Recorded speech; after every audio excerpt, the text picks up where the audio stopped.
Bonsoir et bienvenue sur le plateau du Grand Direct sur les antennes d'Azur TV. Nous sommes le lundi 1er février et ce soir au sommaire, la colère des restaurateurs. Ils veulent travailler. Appel à la désobéissance civile peu suivi dans notre région. Mais les restaurateurs ne sont pas pour autant moins en colère. Nous serons avec deux d'entre eux à Fréjus dans quelques instants. Suspendu, Olivier Dubuquois, tête de liste Europe Écologie Les Verts, est suspendu par son parti parce qu'il a signé un appel à l'union de la gauche pour les régionales dans notre région. Il sera avec nous dans ce grand direct pour évoquer la suite des événements. Et puis c'est le dossier du moment, l'Olympique de Marseille en crise, envahissement de la commanderie.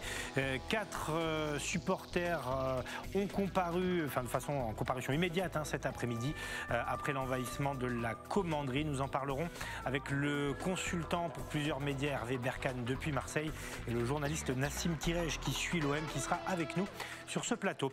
Voilà pour le sommaire de ce grand direct. Bonsoir Eric. Bonsoir Monsieur Gallup. On va évoquer aussi avec vous les annonces de Jean Castex au travers de votre édito, nos reportages à la frontière italienne, à l'aéroport de Nice où les contrôles s'intensifient. Mais l'actualité de ce lundi, c'est ce sordide fait divers à Toulon. Une tête a été retrouvée en plein centre-ville, emballée dans un carton en milieu d'après-midi.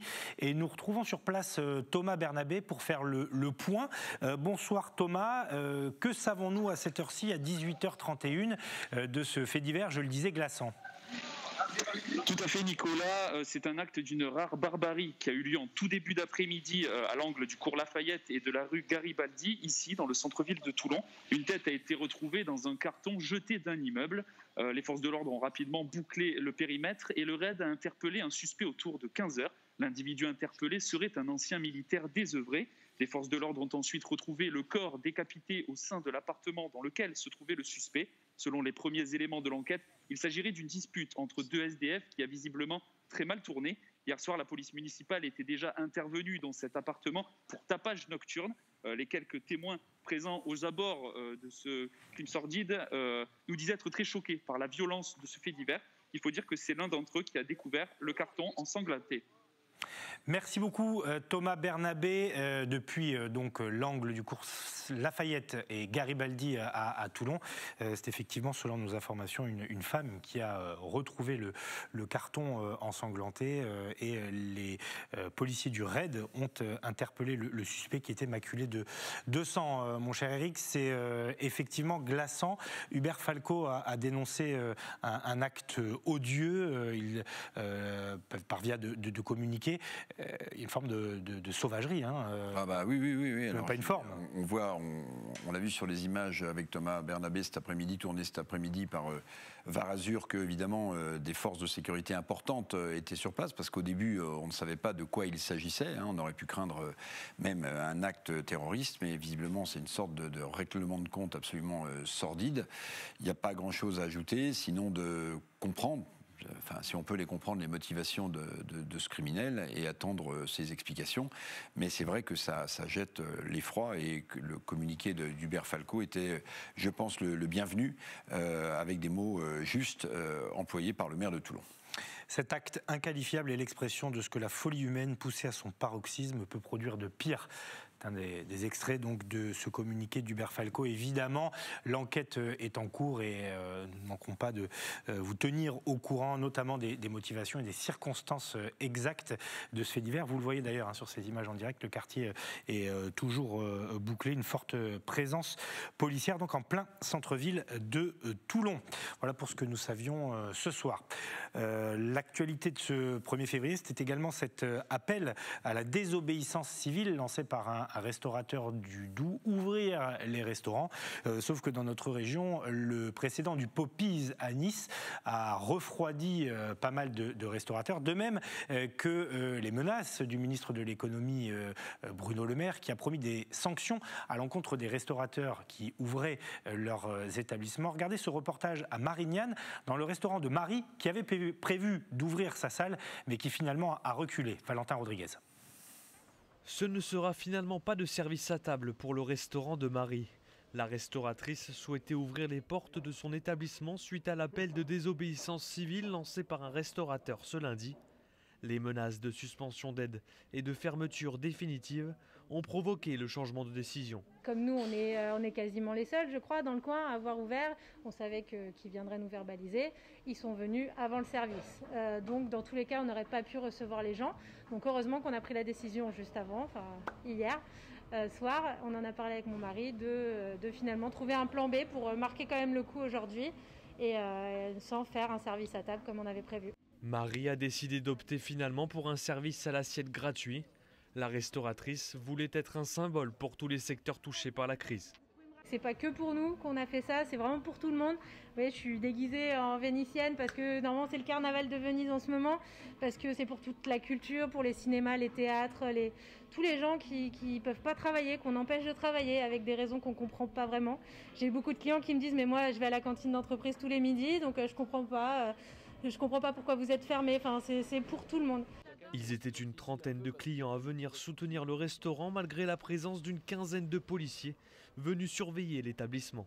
C'est simplement une question de soutien parce que j'ai l'impression, quand je vois le nombre de policiers, j'ai l'impression qu'on a affaire à une manifestation de casseurs, alors que bon, il y a que des gens normaux ici et que ça me fait penser à la police de Vichy. Je suis content que mes parents soient déjà morts pour ne pas avoir revu ça, quoi. Je suis là parce que j'étais le premier client quand ils ont ouvert il y a 3 mois à peu près, juste avant le premier confinement. Voilà. Et si je suis là aujourd'hui, c'est pour les soutenir parce que je trouve que les commerçants, entre autres, les restaurants, les petits restaurants comme ceux-là, sont dans un état catastrophique. On commence à vraiment en avoir marre, quoi. On dit qu'on veut sauver les gens et on les tue. On les tue. Je veux dire, ils n'ont plus à manger, ils ont des loyers, il faut qu'ils arrêtent, quoi. À un moment donné, il faut qu'ils arrêtent. Voilà, c'est stop, stop, stop, stop. Parmi les soutiens, le maire de la ville, Éric Ledissès, qui a conseillé à la restauratrice de ne pas ouvrir les portes de son établissement. Je leur ai conseillé de faire rentrer personne parce qu'ils risquaient gros et écoutez, vous avez vu qui nous entoure. Donc il ne fallait pas qu'ils ouvrent et ils ont pas ouvert, mais ils servent quand même. Aujourd'hui, ils font du bénévolat puisqu'ils font payer personne. Et voilà, c'est triste pour eux. D'autant plus qu'ils devaient être très nombreux à ouvrir et puis ils se retrouvent seuls. Et ça aussi, je le pressentais. Donc voilà, ils ont été sages et c'est très bien pour eux. À la suite de cette initiative sans débordement, la restauratrice a été tout de même convoquée au commissariat de Vitrolles. Voilà, pas de conséquences apparemment. On va voir avec nos invités si la désobéissance civile est une solution. Clairement, on préfère voir ces images-là avec celles qu'on a vues la semaine dernière. Que celles qu'on a vues la semaine dernière, parce que voilà, il n'y a pas de masque, pas de distanciation sociale. Là, voilà, elle a quand même manifesté son point de vue. Oui, et puis il faut rappeler quand même ce qu'a annoncé ce matin Bruno Le Maire, le ministre des Finances, sur RTL. Il a quand même annoncé que ceux qui ne respecteraient pas les règles imposées par l'État verraient au minimum le fonds de solidarité leur échapper pendant un mois, ou voire même leur être totalement fermé, en plus de la fermeture du restaurant. Donc on voit que les sanctions qui peuvent pleuvoir sur les restaurateurs qui ouvriraient sont conséquentes en termes financiers. Et évidemment, vu l'état des finances de ces restaurants, ça s'ajouterait à la catastrophe. Donc on peut dire, après, les règles sont fixées pour être respectées dans un état de droit, mais on peut dire que le ministre des Finances ce matin, Bruno Le Maire, a tapé du poing sur la table et a menacé très fermement les restaurateurs qui contreviendraient à ces règles. Bonsoir Frédéric de Coninck, vous êtes le patron du restaurant Le Milano à Fréjus. Vous êtes accompagné de Jean-Louis Gibert qui lui est le gérant du Casar Plage, toujours à Fréjus. On va évoquer avec vous pas mal de sujets qui concernent les restaurateurs, notamment ce collectif, en tout cas cette page Facebook SOS non essentiel sur laquelle vous revendiquez beaucoup. Mais d'abord, est-ce que vous pensez que les menaces de Bruno Le Maire ce matin ont refroidi pas mal de vos confrères et consoeurs? Et également l'histoire du Poppies qui a fait beaucoup de bruit. Bonsoir Nicolas, bonsoir Eric. Bonsoir. Oui, forcément. Aujourd'hui, on n'a plus un rôle à pouvoir décider de quelque chose. Monsieur Bruno Le Maire sait très bien ce qu'il y a à faire pour qu'on ne puisse pas bouger. On est pendu. On a beau dire ou voir sur les réseaux sociaux, allez-y, ouvrez. On est des gérants, on a du chômage partiel pour nos employés, on peut pas se permettre de nous les envoyer. Est-ce que vous considérez néanmoins que la désobéissance civile, ça fait partie de la solution où les risques sont trop grands? Non, du tout. Les risques sont trop grands. En fait, le problème de la désobéissance civile, c'est que si tout le monde désobéissait, ça pourrait jouer, mais là, on sait très bien que ça va être qu'une minorité qui désobéira et c'est pas possible. Aujourd'hui, messieurs, votre réalité, c'est quoi plus d'un an après la pandémie, les stop and go, peu de perspectives? Notre réalité, c'est qu'en fait, pour moi, il n'y a aucune étude valable qui justifie le fait que nous soyons fermés. Il n'y a tellement pas d'études qu'ils se permettent de garder les groupes d'entreprises, interentreprises style Sodexo ouverts. Alors on va y revenir parce que vous avez publié une vidéo à ce propos. On va montrer quelques images tout à l'heure. Mais donc poursuivez sur votre quotidien. Alors voilà, c'est que du jour au lendemain, on nous a fait fermer, on ne sait pas pourquoi. Donc pour nous, on n'est pas un lieu de transmission de la Covid. Donc rien ne prouve que nous sommes des lieux de transmission de la Covid. Donc à ce moment-là, on ne devrait pas fermer. La preuve étant, c'est que les gros groupes restent ouverts. Ça veut bien dire que nous ne sommes pas des lieux de transmission de la Covid. Pour le Var, on n'a eu aucun cluster déclaré pour toute une saison, en sachant le monde qu'on a encore d'accueil dans le département durant les 3-4 mois. Et surtout, ce que nous revendiquons, c'est qu'ils nous ont enlevé notre droit au travail tout en gardant toutes nos obligations contractuelles. On a beaucoup de leasing, on a les assurances à payer, on a tout ce qui est énergie, EDF, téléphone, des crédits, des taxes. Et ça, c'est pas en nous donnant 10 000 euros, ils nous ont donné 10 000 euros au mois de décembre, que l'on peut payer nos frais fixes. J'entendais un responsable national ce matin dire que pour justifier enfin il justifiait pas d'ailleurs, il demandait au restaurant de ne pas ouvrir. Il disait que ça avait été plutôt bien négocié avec le ministère, que les aides couvraient à peu près les frais. Vous nous dites le contraire. Les aides ne suffisent pas. Ça dépend des restaurants. Tout dépend des restaurants en fait. Il faut être conscient juste que les aides ont commencé réellement à partir du mois de novembre, en sachant que c'était le 5e mois fermé de l'année. Donc c'est-à-dire qu'on a commencé à toucher 10 000 euros pour le mois de novembre, en sachant, je vous parle hors Paris. Oui. Voilà. Donc on a touché 10 000 euros au mois de novembre, 20% du chiffre d'affaires au mois de décembre, en sachant qu'on a fermé 6 mois dans l'année. Oui, donc le calcul, il se fait vite et effectivement pas en votre faveur. Frédéric et Jean-Louis, alors vous dites, bon, les restaurants ne sont pas les coupables dans la progression de l'épidémie. Bon, vous pouvez dire ça. En tout cas, ce qu'on peut constater, c'est que c'est pas parce que les restaurants sont fermés que la pandémie ne flambe pas. Et ça, c'est un fait acté. Depuis le temps où ils sont fermés, c'est pas pour autant qu'on n'a pas des résurgences de 2e ou de 3e vague. Mais je voulais vous poser une question à tous les deux.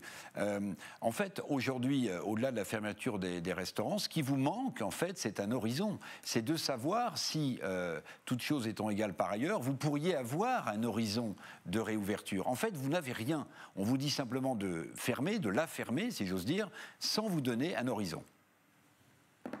Ça fait 1 an qu'on est fermé, qu'on ouvre, qu'on applique un protocole sanitaire, on a transformé nos restaurants en hôpital.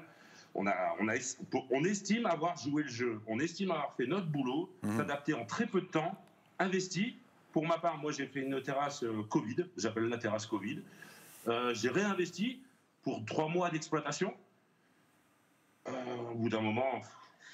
Oui, il y a tout ça, c'est-à-dire qu'on vous a fait suivre des protocoles que vous avez appliqués à la lettre, et ça, tout le monde est unanime, à part évidemment quelques exceptions, mais ça c'est comme partout, les restaurateurs ont vraiment joué le jeu. Est-ce qu'aujourd'hui, si on vous disait, ok, mais la jauge doit être réduite de moitié, est-ce que ça pourrait faire l'affaire? C'est-à-dire si on vous autorisait à bien espacer les clients, et qu'on vous disait, bon, ok, mais vous ne remplissez qu'à 50%. Il faut faire du cas par cas. Oui, c'est ça. C'est la difficulté. Du cas par cas. Voilà. C'est-à-dire, une petite surface commerciale, je pense qu'elle aurait besoin d'un petit peu plus d'aide. De toute façon, même le jour, nous, on réclame des aides pour aujourd'hui, des compensations financières. Nous, d'abord, c'est des compensations financières par rapport à un chiffre d'affaires du fait que nous n'avons pas fermé, on nous a fait fermer. C'est une fermeture administrative. Et on demandera des aides à partir du moment où on va réouvrir.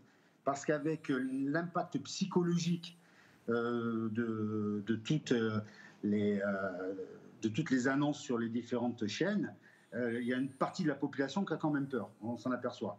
Une dernière chose, messieurs, je voulais vous faire réagir aussi à cette vidéo que vous avez publiée sur votre page, donc SOS non essentiel, des collègues qui se rendent dans un restaurant d'entreprise dans les Alpes-Maritimes, 500 couverts, avec peu de règles sanitaires respectées.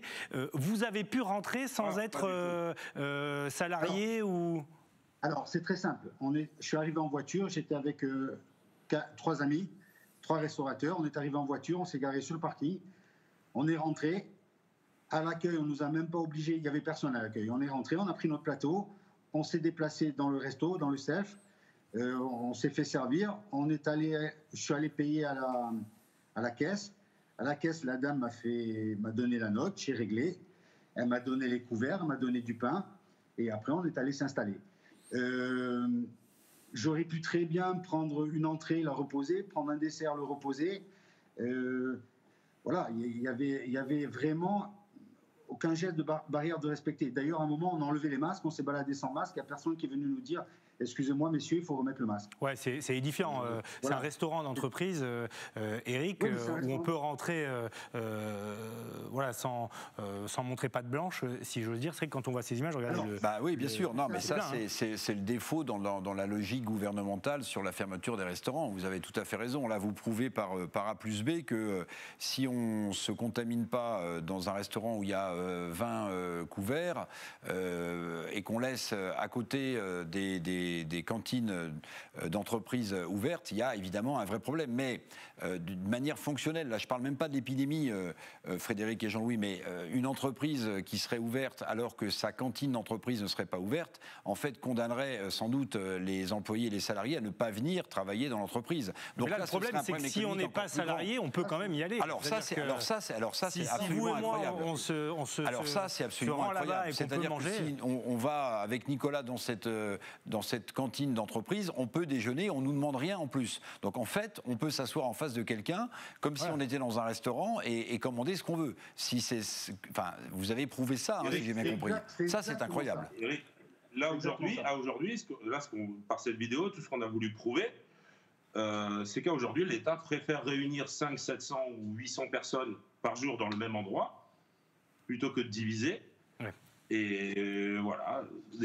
Oui, et surtout, c'est que on peut pas avoir un poids de mesure en France, quoi. C'est où on est des lieux de propagation du virus et tous les restaurants doivent fermer, ou alors on peut ouvrir. Parce que là, regardez, là on peut ouvrir. On est même à la fin de la vidéo, on est allé se prendre le café dehors. On était 4 assis les uns à côté des autres tranquillement. Il y a à l'entrée de cet établissement, il y a un snack où on peut commander à manger, avec des manches debout où on est assis, ce qui est totalement impossible ailleurs.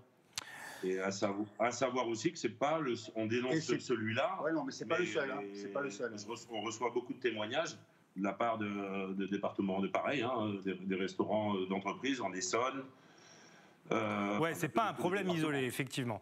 Merci en tous les cas à tous les deux, Frédéric de Coninck, restaurateur le Milano à Fréjus et Jean-Louis Gibert, Casar Plage, deux institutions en plus dans la ville romaine. Merci en tout cas et à très bientôt en espérant que les choses se débloquent évidemment pour vous et pour tout le pays. Très bonne soirée à vous, vous étiez en direct sur les antennes d'Azur TV. On espère aussi, Eric, que les restaurants, les cinémas, les théâtres, parce que c'est la même détresse. Hein. D'ailleurs, dans ce collectif non essentiel, il y a aussi le patron du cinéma de Saint-Raphaël, la ville voisine. Les annonces de Jean Castex vendredi soir, contrôle accru aux frontières. Oui, alors on va en parler avec vous tout à l'heure, puisque ça sera aussi le thème de votre édito. Mais d'abord, je voudrais vous montrer ce reportage à l'aéroport de Nice. Vous savez, pour quitter la France et se rendre hors des frontières de l'Union européenne, eh bien, ça s'annonce très compliqué. Illustration grâce à Victor Labbé et Claudia Olivier. Il est 10h30 ce lundi matin à l'aéroport de Nice quand Edia s'apprête à prendre un vol pour la Tunisie. Elle doit rejoindre un membre de sa famille souffrant, un motif familial considéré comme impérieux. Test PCR de moins de 72 heures valide, attestation dérogatoire, billet en poche, tout est prêt. Mais Edia a été surprise ce matin par une nouvelle mesure. Il me faut une autorisation de débit pour l'hôtel, pour la confirmation, que je me confine en Tunisie une semaine. Même si je dois y aller pour assister mon papa, mais je dois faire tout ça, voilà. Et c'était bien précis, mais là, normalement, c'était pas prévu. Moi, j'avais le billet déjà, et comme s'ils ont annoncé le vendredi, donc... Les renforcements de contrôle ainsi que la fermeture des frontières hors Union européenne sont devenus un vrai casse-tête pour ces voyageurs. Pour entrer ou sortir de la France, chacun a dû s'adapter. Yeah, I've got my negative PCR test and I'm flying for work, so I've got my contracts, everything with me in case I get asked. J'ai fait les tests parce qu'il y a ma soeur qui est décédée, du coup, alors il fallait un motif impérieux, du coup j'ai le certificat de décès qui me permet de partir.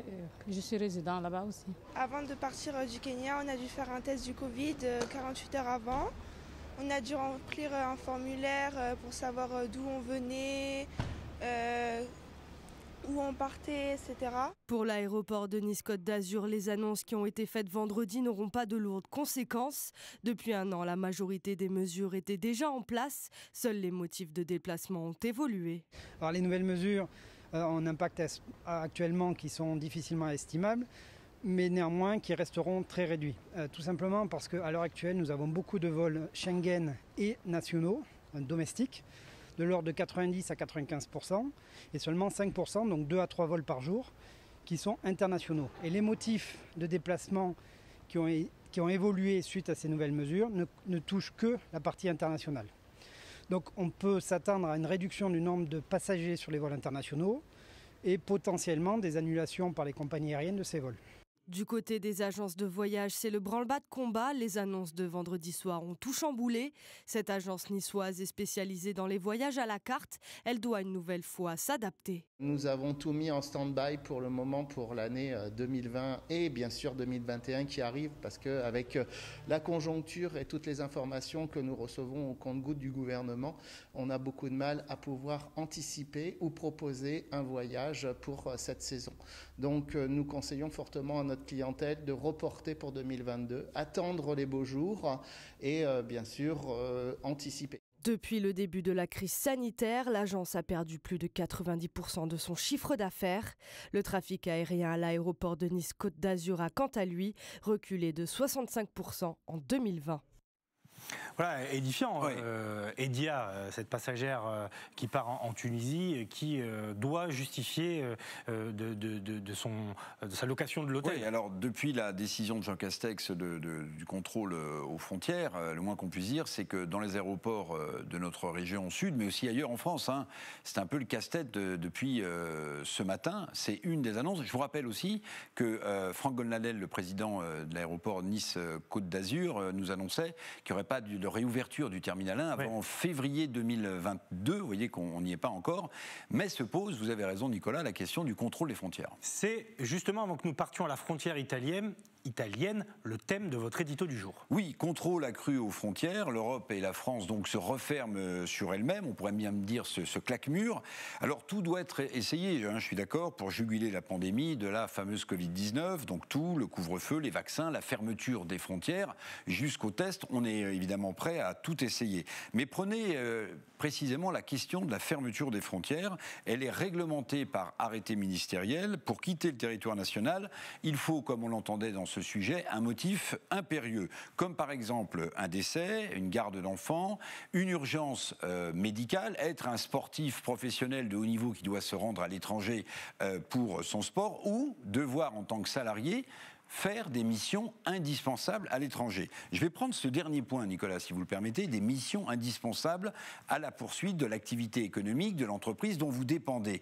Et c'est là que le bât blesse, et c'est là que la question se pose, comment prouver ce dernier point, très relatif et compliqué, vous l'avez compris, qui va décider au sein d'une entreprise que votre mission est indispensable à l'étranger pour le chiffre d'affaires de votre entreprise? Et puis plus globalement, la fermeture des frontières. Est-ce qu'on n'aurait pas pu imposer il y a longtemps cette fermeture des frontières, puisqu'elle semble être indispensable aujourd'hui pour juguler la pandémie. Pourquoi la prend-on? Bon, si elle nous permet d'éviter un reconfinement, on la prend, mais on a le sentiment, en tout cas quand on regarde ce qui s'est passé à Nice, à l'aéroport, ou dans d'autres aéroports de la région, que tout ça a été décidé un petit peu sur un claquement de doigts et que les organisations adéquates à mettre en face n'étaient pas en place. Alors en tout cas, mon cher Eric, si il y a des contrôles supplémentaires à l'aéroport, le tour de vis est également réel à la frontière avec l'Italie.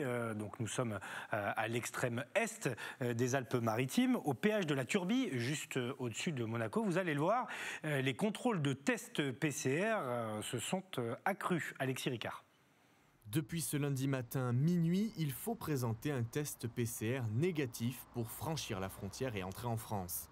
Les contrôles de police, comme ici au péage de la Turbie, sont donc plus poussés que d'habitude, mais des exceptions sont cependant prévues. Il y a 4 exceptions en fait.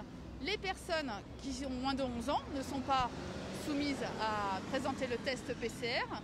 Les travailleurs frontaliers, les transporteurs routiers, ainsi que la notion d'habitants dans le bassin de vie dans un rayon de 30 km. Si aucun test PCR daté de moins de 72 heures ne peut être présenté, l'amende est forfaitaire pour chaque occupant du véhicule. Mais cela n'entraîne pas un refus d'entrée sur le territoire. Alors la verbalisation de 135 € s'applique au nombre de personnes. C'est-à-dire que vous avez un véhicule avec 4 personnes, c'est pas une fois 135 €, c'est le nombre de personnes qui ne disposent pas du test. Mais je peux quand même passer, je peux venir en France. Pour le moment, oui, vous pouvez passer avec cette amende, cette verbalisation.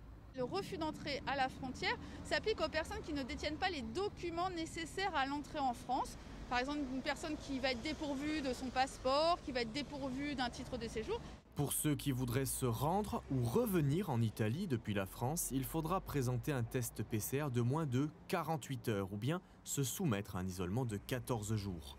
Pour les conducteurs concernés, se procurer un test PCR nécessite de s'organiser en amont, avant de partir. Tout à fait, un test négatif, donc ces personnes peuvent circuler sur le territoire français. Oui, à notre domicile en Italie, nous avons fait le test. Mais c'est difficile parce que pendant le week-end, en Italie, on ne fait pas des tests. Ça veut dire samedi, dimanche, si on roule ici le lundi, ça peut créer des problèmes. Côté français, les contrôles sont aléatoires malgré les renforts présents. Pour un contrôle systématique, il faudrait davantage de moyens humains, d'après le syndicat SGP Police. Qu'est-ce qu'elle nous dit, la réalité du terrain? Elle nous dit qu'on ne fait pas avec pléthore d'effectifs, on fait avec ce qu'on a. Et que pour bien faire, au bas mot, s'il fallait faire des contrôles avec des barrages filtrants comme celui que vous voyez là aujourd'hui, de manière H24, il nous faudrait au bas mot 300 effectifs supplémentaires.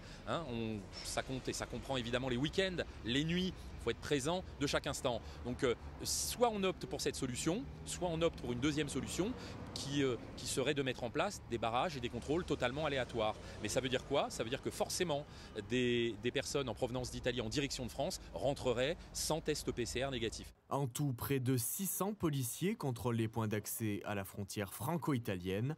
Les tests PCR sont donc nécessaires sur les axes routiers mais aussi ferroviaires. Et vous avez noté cette information, 135 € si on n'a pas le test PCR, mais on peut quand même rentrer. Oui, c'est même la directrice départementale de la PAF, la police des airs et de l'air et des frontières, qui dit ça. C'est-à-dire qu'on n'a pas son test, contaminant ou pas, on paye l'amende et on rentre en France. Donc si on est contaminé, on rentre en payant son amende et on peut donc contaminer ensuite. Eh oui, parce que je présume que, alors là je fais vraiment de la pure spéculation, que par les textes il est interdit de renvoyer un ressortissant européen en Italie, enfin bon, à creuser, mais en tout cas, on va creuser. Si vous souhaitez vous rendre en Italie et revenir, 135 €, bon, ça fait cher le passage de la frontière, surtout si vous êtes plusieurs dans la voiture, mais voilà, c'est un fait pour le moment, on n'est pas empêché de rentrer. Un peu de politique, mon cher Eric, les régionales se profilent malgré tout, puisqu'on va vite arriver au mois de juin. Peu de candidatures sont déclarées. Celle de Renaud Muselier ne fait guère de doute. A priori, Thierry Mariani pour le Rassemblement national. Et puis la gauche qui aurait bien envie de s'unir. Alors, presque tout le monde est d'accord. Les écologistes dans notre région sont d'accord, mais les écologistes parisiens d'Europe Écologie Les Verts ne semblent pas tout à fait prompts à sceller cet accord. Tant et si bien que celui qui avait été désigné comme chef de file, Olivier Dubuquois, a été suspendu et ce week-end, le parti a placé notre région sous tutelle.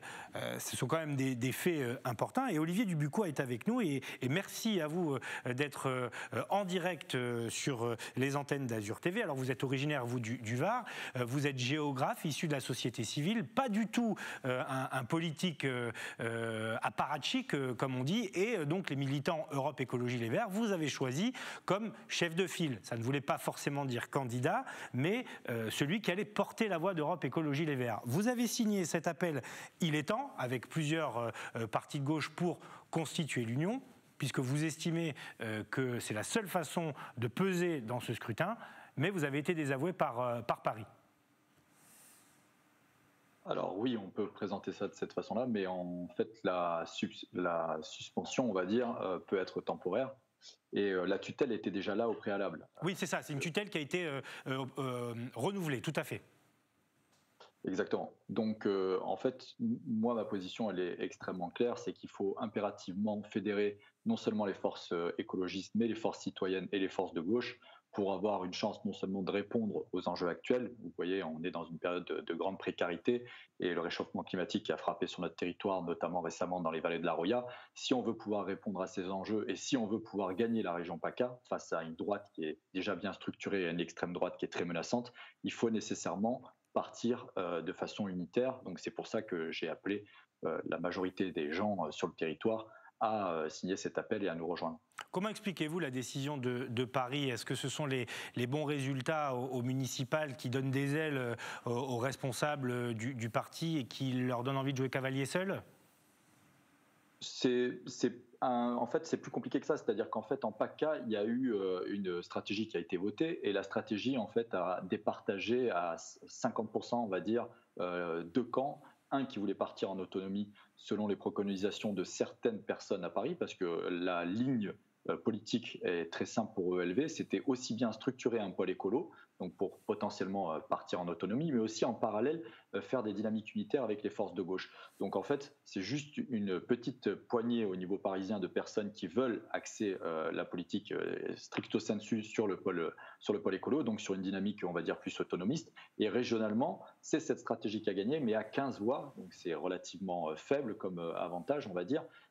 Donc en fait, la stratégie peut se retrouver rapidement dans le sens où c'est juste une différence de calendrier. C'est-à-dire que les écologistes veulent d'abord rassembler la famille écologiste et progressivement s'ouvrir aussi bien à la dynamique citoyenne qu'aux forces de gauche. Tout ça n'est qu'une question de calendrier. Mais... Voilà, et donc ce que vous dites, c'est que finalement l'union n'est pas impossible. En tout cas, vous, c'est ce que vous souhaitez. Vous avez déjà d'ailleurs dit que ça ne changeait pas grand-chose à votre engagement. Donc vous souhaitez évidemment toujours cette union qui, je le précise, rassemble quand même un large spectre. Je crois même que la France insoumise n'y est pas forcément opposée. Les socialistes, Génération. Bon, voilà, il y a une forme, en tout cas, de consensus. Exactement. À l'heure actuelle, on est entre 11,5, on va dire, puisque Europe Écologie Les Verts n'est pas vraiment encore totalement dans la dynamique.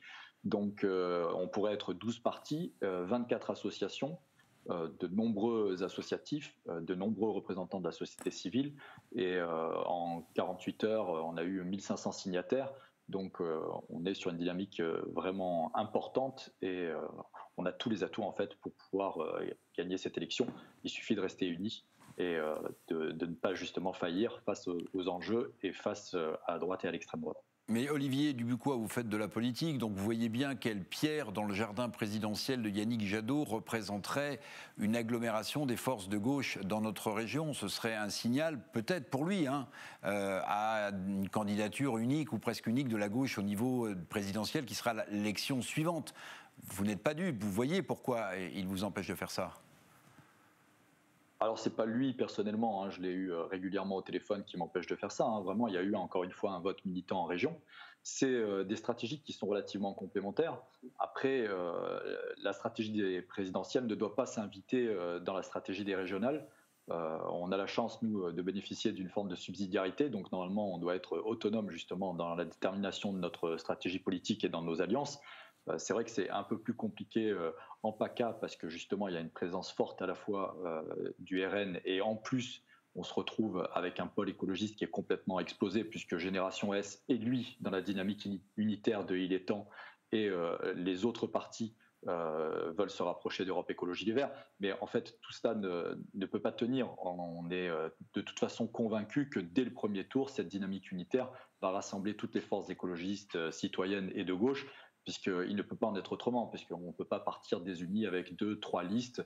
On a vu dans les sondages que si c'était le cas, on était crédité de 9, 10 ou 11% au mieux. Si on considère qu'il y a une marge d'erreur de 2%, on est certain de ne même pas passer le premier tour. Donc tous les gens qui vont embrasser leurs responsabilités et qui ont vraiment envie de reprendre la région ou de reprendre pied dans la région vont nécessairement partir ensemble.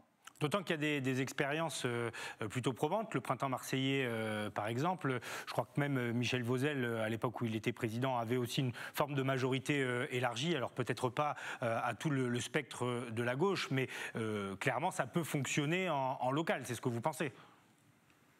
Ça peut fonctionner et ça fonctionne déjà. On est relativement surpris justement par la dynamique, notamment du côté citoyen, puisqu'il y a des gens qui se structurent sur tous les bassins de vie et qui commencent à constituer des groupes locaux ou des comités d'initiative citoyenne et qui ont envie vraiment de s'impliquer très très durablement et dans la campagne et au-delà, c'est-à-dire dans la mandature, parce qu'on commence à penser à des formes de démocratie plus vivantes et plus, on va dire, inscrites sur la longue durée, pas seulement sur le temps de la campagne, parce qu'on ne veut surtout pas que les citoyens se sentent utilisés, on va dire, à des fins électoralistes. Au contraire, on veut que ce soit une démocratie vivante, on veut qu'ils puissent être en mesure non seulement de nous faire remonter les sujets qui sont importants pour eux, mais en plus aussi d'être en responsabilité et pour certains d'être élus, bien sûr.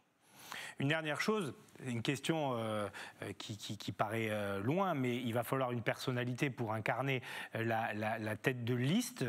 Comment vous souhaitez la désigner ? Est-ce que vous souhaitez faire voter les militants de tous les mouvements ? Est-ce que vous souhaitez qu'une candidature s'impose naturellement une fois que tout le monde sera bien uni et que le pacte sera scellé ? Un peu des deux, c'est-à-dire qu'en fait, il y aura certainement une décision qui se fera au consensus, mais pour l'instant, si vous voulez, il y a plus des logiques de pondération. On essaie d'imaginer justement en fonction du poids politique de chaque parti ou des associatifs et autres, comment est-ce qu'on pourrait désigner une tête de liste. Mais cela dit, c'est encore un processus en cours. On est vraiment en pré-campagne, nous ne sommes toujours pas en campagne, oui. Je préfère le rappeler. Et donc, je pense qu'on n'aura pas de mal à désigner une tête de liste une fois qu'on aura vu qui est capable d'incarner justement cette dynamique à la fois écologiste, citoyenne et sociale. Donc, le principal, pour l'instant, c'est qu'on est justement unis dans un collectif et qu'il y a des compétences qui sont extrêmement complémentaires. Et on essaie vraiment de travailler à cette dynamique citoyenne, comme je vous disais, pour co-élaborer le programme. Et puis, malgré la crise sanitaire, pour pouvoir être présent sur les territoires et répondre aux demandes. Enfin, vous voyez bien que la pandémie de Covid-19 a frappé vraiment terriblement notre territoire et qu'il faut qu'on ait des réponses fortes et adaptées justement et qui soient aussi porteuses d'avenir. Merci beaucoup Olivier Dubuquois, chef de file jusqu'à présent. Alors je ne sais pas trop comment vous appelez du coup Europe Écologie Les Verts, mais si on vous suit, l'unité se fera et a priori vous souhaitez que ça rentre aussi dans l'ordre dans les instances parisiennes. En tout cas, le dialogue est ouvert de votre part. Merci à vous et bonne soirée. Vous étiez bien sûr en direct sur les antennes d'Azur TV. Une petite question avant de nous intéresser aux étudiants à Aix-en-Provence qui souhaitaient encore organiser une petite opération aujourd'hui, mais qui sont toujours inquiets. Et puis, le gros dossier de cette fin de Grand Direct, l'Olympique de Marseille, la crise, l'attaque, la descente au centre d'entraînement de la Commanderie. Vous y croyez, vous, à ces régionales en juin ? On n'a pas de vaccin, a priori l'immunité collective ne sera pas atteinte, donc on peut penser que l'épidémie peut faire encore du yo-yo, on peut encore les repousser. On peut encore les repousser, mais vous avez sans doute vu que différents ténors, notamment de la droite, sont montés au créneau. Je pense à Gérard Larcher, le président du Sénat, ou à Dominique Bussereau, le président de l'Association des départements de France, qui verrait un très mauvais présage démocratique si ces élections régionales devaient être repoussées après l'élection présidentielle. Alors là, ce serait un cas d'école qu'on n'aurait jamais connu dans le pays. Alors on peut comprendre que du côté de La République En Marche, on ne souhaite pas prendre une nouvelle claque au régional comme ce fut le cas au municipal. Ça risque d'être le cas. Mais de là à enjamber les municipales jusqu'au présidentiel, là je pense que d'autres voix, à droite et à gauche, se lèveraient pour contester le report des scrutins. La suite au prochain épisode, on ne sait même pas à quelle sauce nous allons être mangés la semaine prochaine. Donc le mois de juin, je vous en Conseil parle. de défense nouveau un mercredi. Pour en savoir encore un peu plus. C'est important de le préciser parce que à chaque fois sortent des annonces ou en tout cas des pistes. L'OM arrive. On va s'occuper du cas marseillais, du cas du président Jacques-Henri Hérault et des supporters. Mais avant cela, Aix-en-Provence, les étudiants, eux aussi, sont de plus en plus impatients et sur les nerfs. Ils ne souhaitent qu'une seule chose, c'est pouvoir retrouver les amphis. Manon Mujica à Aix, donc. Il ne s'était plus assis sur les bancs de l'université depuis septembre dernier. Ces étudiants de la faculté d'Aix-en-Provence ont investi l'amphithéâtre Guyon dès ce lundi matin. Objectif, le transformer en salle de travail ouverte à tous les étudiants, ceux qui sont en fracture numérique, ceux qui ne peuvent pas travailler à la maison ou qui manquent tout simplement d'interaction sociale. Chez moi, je me lève à 8h, j'allume mon ordi, je me connecte sur Zoom pour suivre le cours. Si j'ai le temps, je mange un peu à midi et sinon, je suis à mon ordi à 18h et puis voilà, ça a été ma journée. Après, je me couche. Donc c'est pas un rythme de vie normal et encore moins pour un jeune étudiant. C'est littéralement confinement dans un appartement. Le seul contact extérieur que j'ai, c'est par Internet. L'humain a besoin de voir un visage, de voir les gens sourire ou ce genre de choses et ça, on peut plus. Ici, ils peuvent suivre un enseignement et interagir à distance avec leurs professeurs, avant peut-être d'avoir des cours en présentiel. Depuis le 25 janvier, quelques-uns en demi-jauge se tiennent à la faculté, uniquement pour les premières années. Cette étudiante attaque le dernier semestre de sa licence et voudrait retrouver un fonctionnement classique. Je travaille aussi, j'ai un job étudiant dans des lycées et je vois que eux, depuis le début de l'année, ils sont là. On leur fait confiance, ils sont mineurs et ça se passe bien, alors que nous, on est majeurs et on ne nous permet pas de revenir sur notre lieu de travail. Trouvant ça injuste et me disant que de toute façon, je pouvais bien revenir à la BU ou autre, ça ne me semblait pas complètement fou de revenir dans un amphi. L'université, de son côté, s'en tient à l'agenda du gouvernement. Elle souhaite accueillir, à compter du 8 février, tous les étudiants en présentiel, si et seulement si les conditions sanitaires le permettent. Mais il faut bien l'avouer, avec la menace d'un nouveau confinement, les étudiants ne sont pas très optimistes. Voilà, les étudiants, place maintenant à notre débat. Alors, à mon avis, je pense que nos intervenants vont tous être plus ou moins d'accord parce que ce qui s'est passé ce week-end est plutôt grave dans les faits. On va essayer de comprendre aussi la racine et les origines du mal. On parle bien sûr de l'Olympique de Marseille, de l'envahissement de la commanderie, le centre d'entraînement samedi avant le match face à Rennes, des projectiles, des fumigènes, des supporters qui arrivent à pénétrer dans l'enceinte, des vitres brisées, Alvaro qui reçoit même un projectile dans le dos alors qu'il n'était pas visé, la voiture de Dimitri Payet qui a pris feu également, cet arbre. Bon voilà, des événements qui ont suscité et engendré l'interpellation de 24 personnes, 14 en comparution immédiate ce lundi. Bonsoir Nassim Tirech. Bonsoir Nicolas. Vous êtes journaliste pour Stat Perform, journaliste qui a la particularité de suivre à la fois Nice et l'Olympique de Marseille, mais vrai suiveur de l'Olympique de Marseille. Et puis Hervé Berkane qui est avec nous, consultant bien connu des médias marseillais avec Skype. Bonsoir Hervé.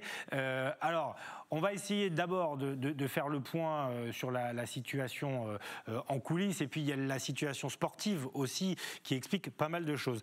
D'abord, Nassim, on peut revenir sur les faits d'un point de vue très froid. C'est assez grave, même très grave, ce qui s'est passé samedi. Ça faisait au moins 20 ans, 25 ans que ça ne s'était pas passé.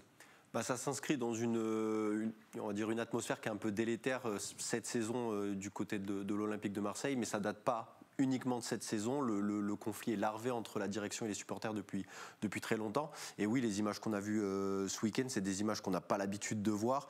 des supporters qui vont voir leurs joueurs, il y en a eu cette saison. Leur mettre un petit coup de pression avant un match. C'est arrivé à Nice, c'est arrivé à Saint-Etienne. Enfin, Saint-Etienne, c'était pas vraiment un coup de pression, c'était plus faire une réunion avec les joueurs.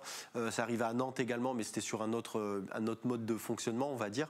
Mais pour en arriver à ces extrémités-là, c'est vrai que c'est quelque chose qu'on voit très rarement, voire jamais.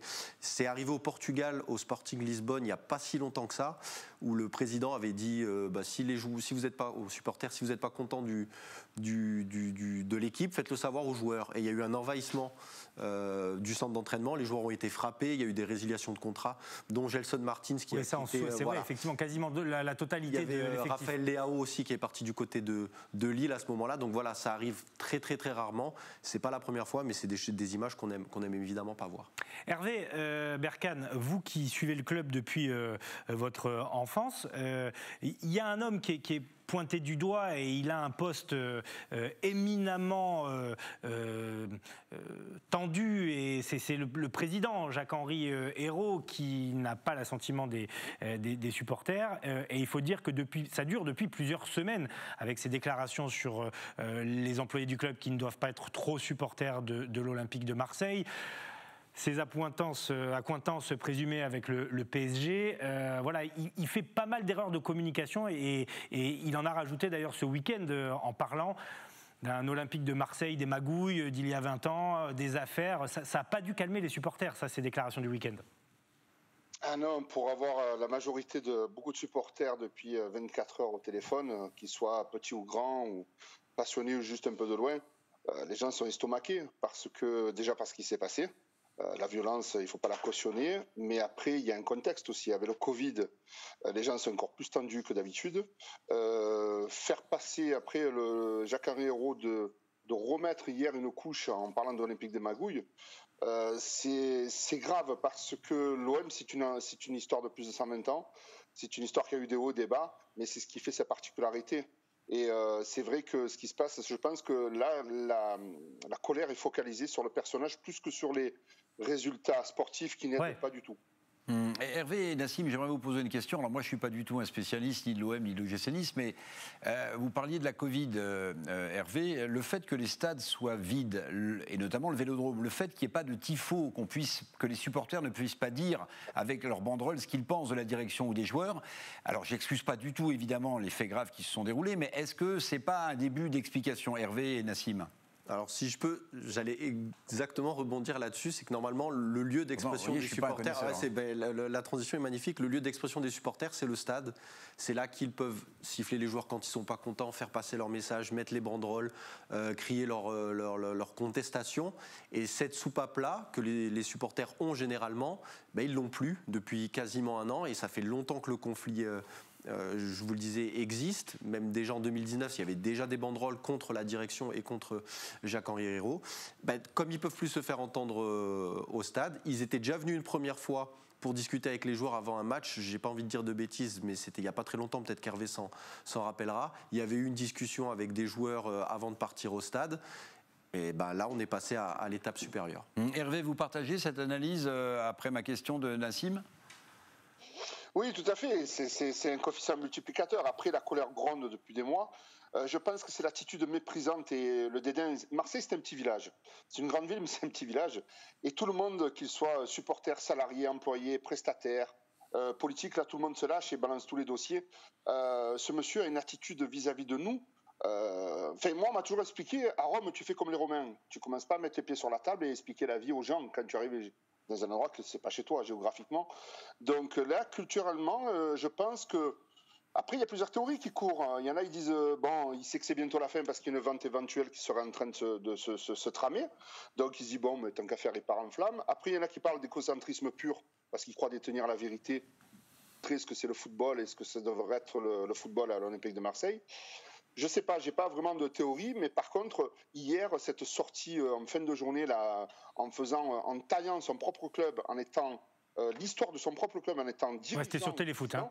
Moi, c'est une première. Voilà, ouais, mais alors voilà, je voulais venir à ça parce que effectivement, le fait de voir des supporters envahir la commanderie, il a dû avoir peur qu'un être humain entre guillemets soit menacé, c'est évidemment inacceptable.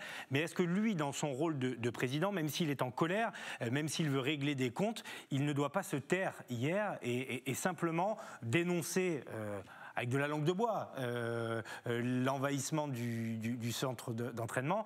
Et on a même l'impression, je vais aller loin, qu'il s'attaque à Bernard Tapie il s'attaque avec ces propos-là. Oui, c'est clair. Parce que Bernard Tapie a réagi hier en disant que c'était inadmissible ce qui s'était passé, mais qu'il y avait une racine, une origine à cette contestation. Donc évidemment, quand il parle de l'OM des magouilles, c'est pour répondre à Bernard Tapie. Après, à sa décharge, répondre dans ces conditions-là. S'il ne répond pas, on va dire il se cache, il se planque, qu'est-ce qu'il fait ? C'est vrai. S'il répond, la réponse n'est pas adaptée. Il y a aussi une déclaration qu'il dit hier qui, moi, m'a assez surpris, c'est quand il parle de « j'ai reçu énormément de soutien de la part de la majorité silencieuse ».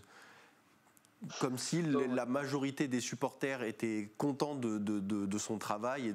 Parce qu'au-delà de sa personnalité, on peut aussi parler de la gestion des comptes.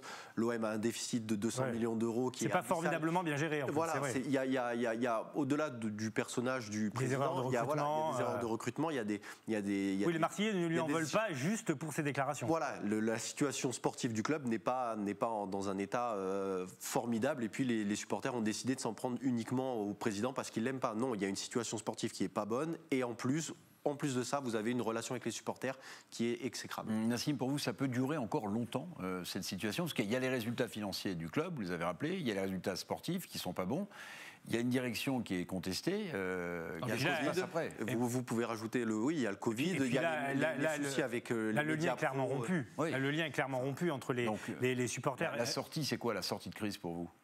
Alors peut-être une vente du club. Vous savez, ça fait plus d'1 an qu'on se dit ça ne peut pas durer. Il va devoir soit changer de façon de fonctionner, soit peut-être quitter le club, être remplacé. Mais Jacques-Henri Hérault, il est président, mais il n'est pas propriétaire du club. Le propriétaire, c'est Franck McCourt. Qui l'a soutenu. Et d'ailleurs, je voulais vous faire réagir là-dessus. Voilà, il ne l'a jamais remis en question. Il dit qu'il est au téléphone tous les jours. Hein. Oui. Leur relation est toujours existante. Et ma conclusion, c'est que Franck McCourt est content du travail de Jacques-Henri Hérault. Et vous avez vu les propos de Franck McCourt, je crois que peu de gens l'ont relevé, mais dans le communiqué de soutien qu'il adresse à Jacques-Henri Hérault, il lie l'envahissement de la commanderie à ce qui s'est passé au Capitole à Washington, en disant que c'est une attaque de la démocratie, que ce sont des fausses informations qui ont mis le feu aux poudres. Là, il n'y a pas d'histoire de fake news. Enfin, je ne crois pas. Non, mais il y a eu des morts à Washington, il faut aussi... Hervé. Alors moi, ce qui me dit, on dit que toujours les Marseillais, on est de l'exagération, mais alors là, je crois qu'on est dans l'exagération suprême. C'est du grand n'importe quoi. Il ne faut pas oublier qu'au Capitole, il y a quand même eu des morts, et paix à leur âme. Il ne faut pas remettre toutes les choses. Moi, je pense que c'est plutôt des effets d'annonce. En plus, il y a des rumeurs comme quoi ce communiqué aurait été validé par McCourt, mais il aurait été écrit à la commanderie. Hein. Donc, ça y ressemble. Ça y ressemble, et effectivement. Donc non, je pense que M. McCourt, il doit avoir d'autres affaires, d'autres intérêts. Je pense que moi, ce que je comprends pas, c'est qu'il n'ait pas mis quelqu'un de son cercle rapproché américain pour surveiller tout ce club, le mettre, prendre un bureau, mettre quelqu'un de son équipe. Parce que s'il a une vision, que la vision de M. Hérault, c'est facile de faire croire des vessies pour les lanternes, là, de faire prendre des vessies pour des lanternes. Non, ce que je trouve, c'est que là, on est en fin de cycle, et là, c'est très dangereux, parce que j'espère que ça va s'apaiser, parce qu'on joue mercredi contre Lens. Paris, après. Et après Paris. Donc imaginez contre Lens, ça se passe pas trop bien. Et après, il y a cette histoire des supporters. On parle de dissoudre les clubs de supporters et tout. C'était la tendance aujourd'hui, puisqu'il y en a quelques-uns qui sont passés en comparution immédiate. Et ils voudraient peut-être émettre cette solution aussi a posteriori. Le match de Paris risque d'être bouillant. Je veux dire, il ne faut pas oublier que depuis 2 mois, il y avait des manifestations avant chaque match devant. Oui, c'est vrai que ça couvait. Alors, je voudrais profiter de votre présence à tous les deux, Hervé et Nassim, pour vous poser une question un peu plus large. Vous avez vu que Canal ne contracte pas pour diffuser la Ligue 1, que Being Sport s'est également retiré. Ça se trouve, on la verra jamais, cette affiche PSG-OM, parce qu'elle ne sera pas diffusée. Alors, juste avant de rentrer, je vérifie mon téléphone, l'appel d'offres a été déclaré infructueux. C'est-à-dire que les offres qui ont été proposées par Amazon, DAZN et Discovery, qui est le groupe qui détient Eurosport, les offres étaient trop faibles. Donc, ça va discuter de gré à gré, a priori. Je ne sais pas dans quelle mesure... Alors, on en reparlera parce que je voudrais juste quand même qu'on évoque le terrain, parce qu'il y a un homme, vous allez me donner votre avis, dont on parle peu, c'est Pablo Longoria, le directeur sportif, qui en plus fait pas un mauvais boulot, a priori. Là, pendant ce mercato, il se débarrasse de joueurs qui n'ont pas convaincu, Radonjic, Kevin Strootman, il prend des jeunes pousses, il fait venir Milik. Bon, alors les résultats ne sont pas en rendez-vous, et ça tombe mal, Hervé, parce que le calendrier là de l'OM, en plus, il est chargé. Si je ne dis pas de bêtises, on va jouer Lyon du côté de Marseille, on va jouer Lille là dans les jours Paris. Et évidemment, c'est pas dit qu'avec ce que les joueurs ont vu et l'état psychologique des uns et des autres, l'OM puisse redresser la barre sur le terrain, quoi. Et il y a le match à Rennes à recaser. Rennes qui est aussi un gros morceau. Oui, parce qu'il faut se rappeler de ça. Mais après, moi, j'ai fait un coup de gueule sur le plateau de Football Club de Marseille la semaine dernière. C'est qu'il y a ce conflit entre Thauvin et Payet qui, j'espère, a été résolu. En plus. Parce que ça a scindé le vestiaire en deux, ça a mis une mauvaise ambiance et ça n'a pas du tout été géré par le président. Ça, c'est vraiment des dossiers quand vous avez vos deux cadors qui sont pas du tout dans l'esprit de l'équipe pour diverses raisons personnelles. Il faut les recadrer de suite. Ça n'a pas été fait de suite. Ça lui a été rapporté. Il a laissé couler et c'est parti complètement en sucette. Donc, j'espère que cette mauvaise ambiance dans le vestiaire, qui vont essayer de rattraper ça, parce que s'il y a une mauvaise ambiance dans le vestiaire, c'est dur des fois de faire des résultats. C'est pas évident. Là, il va falloir remobiliser tout le monde, Nassim. Il va falloir que les joueurs déjà digèrent l'événement, parce qu'ils ont vu. Alvaro a été touché. Alors lui, à mon avis, c'est un des plus solides et il s'en remettra. Mais bon, il va falloir assurer sur le terrain. Non, moi je pense à Arkadiusz Milik, qui a été recruté il y a la semaine dernière. Donc il a à peine joué contre Monaco et ça fait même pas une semaine qu'il est là et il découvre ça. Bon, après il était à Naples, hein, donc c'est il est habitué au fumigène. Il est habitué, mais bon. Mais il a vu, ça a dû le surprendre et il a dû se dire mais qu'est-ce que je suis venu faire là? Donc c'est vraiment compliqué de préparer un match dans ces conditions-là. C'est évidemment pour ça que le match contre Rennes a été annulé. Mais oui, la conf de presse d'avant-match devait être aujourd'hui. Elle a été repoussée à demain. Voilà, on en saura plus. Les conférences de presse d'avant-match, c'est à J-2. Finalement, elle a été repoussée à demain. Donc voilà, on attend de pouvoir discuter avec le coach pour savoir ce que ces incidents ont. Oui, demain, je pense qu'il va y avoir beaucoup de médias à la commanderie. Une dernière question à tous les deux, messieurs, avant que nous refermions ce grand direct. Elle concerne André Villas-Boas, qui était l'année dernière le sauveur, l'homme providentiel. Cette année, il est un peu plus dans le dur. Peut-être qu'effectivement, cette brouille entre Thauvin et Payet qui a divisé le vestiaire. Et il était prêt à partir il y a quelques jours. Et bien voilà, alors justement. Il est aussi prêt à partir cet été. Non, mais comment vous avez accueilli sa déclaration avant le drame, si j'ose dire, de l'envahissement de la commanderie, où il a quasiment annoncé son départ, alors qu'il reste un petit peu moins d'une moitié de championnat. C'est pas très motivant pour les joueurs non plus, Hervé, et on terminera avec Nassim. Ben moi, je pense que c'est plutôt d'essayer d'utiliser un ressort psychologique, peut-être au niveau des joueurs, pour essayer de les... Parce qu'il ne faut pas oublier que les joueurs ont voulu qu'ils restent cet été. Il y en a beaucoup, que 90% du vestiaire l'a appelé pour qu'ils restent. Je pense qu'il a fait peut-être un ressort psychologique pour que tout le monde se ressaisisse. J'espère que ça va marcher. Moi, le seul, avec Longoria, qui a l'air de faire du bon boulot, et lui, c'est les seuls pour moi qui en tant que dirigeant de l'OM, il n'y a qu'eux qui m'inspirent encore un peu de confiance et me dire, bon, peut-être qu'ils vont nous sortir de cette menace. Mais après, les vrais acteurs, c'est déjà les joueurs. C'est sûr que si on gagne à Lens et on gagne contre Paris, même s'il y a ces problèmes avec la direction et M. Hérault, ça permettra d'apaiser tout ça. Nassim ? Villas-Boas, il est très apprécié des médias, suiveurs, parce qu'il n'est pas langue de bois. C'est-à-dire, vous lui posez une question, il va vous répondre, il ne va pas vous noyer le poisson. Alors, on lui a posé la question, où est-ce que vous en êtes de votre prolongation? Il a dit la vérité, il a dit on a discuté avec le club il y a quelques temps, depuis ça n'avance plus, on ne discute plus, donc ma conclusion c'est que mon contrat se termine en juin, je ne serai pas reconduit puisqu'on ne parle plus de cette prolongation. Après, est-ce que c'était une déclaration à faire? Oui et non. On sait par exemple pour l'instant à Lyon, il se passe la même chose avec Rudy Garcia. Le club a dit bon, on verra si on le prolongera ou pas. et Lyon a des résultats. C'est vrai qu'on a suffisamment brocardé les langues de bois. Oui, voilà. Pas non plus. Je pense pas que ce soit si problématique que ça. Voilà, il a dit je quitterai le club à la fin de la saison, mais il reste quand même concentré. Et je pense, comme a dit Hervé, c'est peut-être un des responsables techniques les moins à blâmer. Mais juste, dernière question, globalement, l'OM nous a parfois habitués à des rebondissements absolument incroyables, à de la magie, mais je ne vais même pas parler de miracle. Est-ce que là, vous pensez que le club est dans une situation tellement terrible qu'il n'y aura pas de déclic et qu'il n'y aura pas d'exploit face à Rennes, face à Lens, face à Lyon ou face au PSG? Est-ce que c'est complètement... Est-ce qu'il faut balayer ça d'un revers de main? C'est du foot, ça peut arriver. Oui, ça peut arriver. Le problème aujourd'hui, c'est qu'au-delà de l'OM, c'est qu'il y a d'autres clubs à côté qui fonctionnent bien. Lille, ça marche très bien. Monaco, ça marche très bien. Lyon, ça marche très bien. Paris marchera... Paris, même si c'est compliqué, ils s'en sortiront parce qu'ils ont un effectif qui est au-dessus. Donc même si Marseille se remet à l'endroit, vous avez 4-5 clubs qui fonctionnent tellement bien que pour rattraper le temps de se remettre oui, c'est quelque chose. C'est 12 points sur le 3e. Après, il y a deux matchs en retard. Ouais, bon. On disait ça là, au mois de décembre, ils ont 2 matchs en moins. Il y a aussi une information pour parler de la crise sportive, et on terminera sans doute là-dessus. Mais au mois de décembre, à Marseille, il y avait 2 matchs en retard, et en gagnant ces 2 matchs en retard, ils auraient été leaders du championnat avec 4 points d'avance. Aujourd'hui, même en gagnant leurs 2 matchs de retard, ils seraient 6e, je crois, ou 5e. Pour vous dire à quel point l'équipe est tombée bas. Merci en tout cas à tous les deux. Merci à Hervé Berkane, Centurion Agency et consultant pour plusieurs médias à Marseille. Et merci à Nassim Tirech, journaliste pour Stade Perform, que vous voyez de temps en temps aussi analyser les performances de l'OGC Nice avec Sébastien Serrano, parce que vous suivez les deux équipes. Ce qui vous permet d'être objectif. Oui, on essaye. Voilà, comme ça, il n'y a pas de parti pris. Merci également, évidemment, à Sébastien Liotard, Théo Sarfati, Ilan Dehé, Fabrice Giusto, Philippe Caudet et Stéphanie Mossman. Et merci à vous, mon cher Eric. Merci beaucoup, Nicolas. On se retrouve demain pour un nouveau grand direct sur les antennes d'Azur TV. Très bonne soirée à vous.